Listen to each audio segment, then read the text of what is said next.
সুপ্রিয় দর্শক, আসসালামু আলাইকুম। মেডিসিন কর্নার থেকে আবারও স্বাগত জানাচ্ছি। তো আজকে একটি ট্যাবলেট নিয়ে আপনাদের কাছে হাজির হয়েছি। তো এই ট্যাবলেটটার নাম হলো এক্সপ্লো 5 অথবা এক্সপ্লো TM5। এটা 5 mg। তো এই ট্যাবলেটটার কাজ কি, কারা খাবেন, কাদেরকে ডাক্তার দিয়ে থাকে, এসব মিলিয়ে আজকের এই আমাদের ভিডিও। আশা করি আপনারা আমাদের সাথে থাকবেন। যারা আমাদের চ্যানেলটা এখনও সাবস্ক্রাইব করেন অবশ্যই সাবস্ক্রাইব করবেন।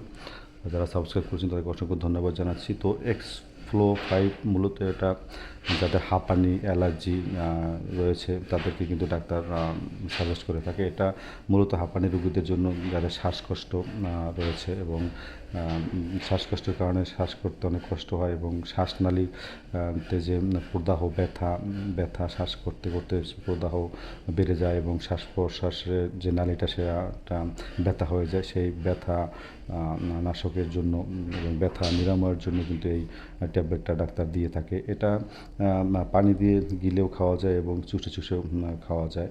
এটা দুই রকমের খাওয়া যায়। এটা অ্যালার্জির কারণে বা হাঁপানির কারণে যাদের নাক দিয়ে পানি পড়ে এবং বিভিন্ন সময় আপনাদের শ্বাসকষ্ট হয় এবং অনেক সময় ঠান্ডা লেগে প্রচুর শ্বাসকষ্ট হয়, শ্বাস নিতে যাদের খুবই কষ্ট হয়, রাতে ঘুমাতে পারে না, নাক ডাকে, শ্বাস প্রশ্বাস নিয়ে অনেক শব্দ করে, তাদেরকে মূলত ডাক্তার এই যে এক্সপ্লো 5টা দিয়ে থাকে। তো এটা মূলত বাচ্চাদেরকে শ্বাসকষ্ট হলে বেশি দেয় এবং তাদেরকে এটা চুষে খেতে বলে।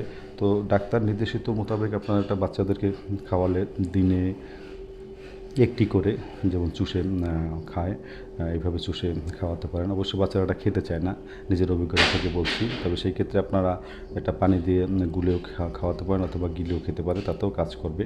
তো এটা খাওয়ার নিয়ম হলো দিনে একটি করে চুষে বাচ্চাদেরকে খাওয়াবেন। যারা আপনার 1 থেকে 5 বছর থেকে তাদেরকে একটি করে, আর যদি বেশি 5 বছর থেকে 12 বছর হয় তাদেরকে 1.5টা অথবা 2টা, দুইবারে চুষে খাওয়াবেন। আর প্রাপ্তবয়স্কতার জন্য দিনে 3 বেলা চুষে খেলে শ্বাসকষ্ট থেকে রেহাই পেতে পারে। অবশ্য আপনারা নির্দেশিত ডাক্তারের পরামর্শ মোতাবেক এটা সেবন করবেন, কারণ এটা শ্বাসনালীতেও কাজ করে, হিতে বিপরীত হয়ে যাবে যদি বেশি কম ডোজ হয়। তো আর বাচ্চাদের বিশেষ করে এটা বয়স এবং গ্রোথের উপর ডিপেন্ড করে ডাক্তার ডোজ দেয়। সেই ক্ষেত্রে বলবো ডাক্তারের কাছে পরামর্শ নিয়েই আপনারা বাচ্চাদেরকে এই ওষুধগুলো খাওয়াবেন। তো আশা করি আমাদের ভিডিওটা আপনাদেরকে বুঝাতে পেরেছি এক্সপ্লো 5-এর কাজ। তো যদি আরও কোনো কিছু জানার ইচ্ছা থাকে অবশ্যই আমাদের কমেন্ট করে জানাবেন। আজকে বিদায় নিচ্ছি, দেখা হবে নতুন কোনো ভিডিও নিয়ে, নতুন কোনো ওষুধ নিয়ে, আবার সেই রিভিউ নিয়ে আসবো আপনাদের কাছে। সেই পর্যন্ত ভালো থাকবেন। আল্লাহ হাফেজ, বাই বাই।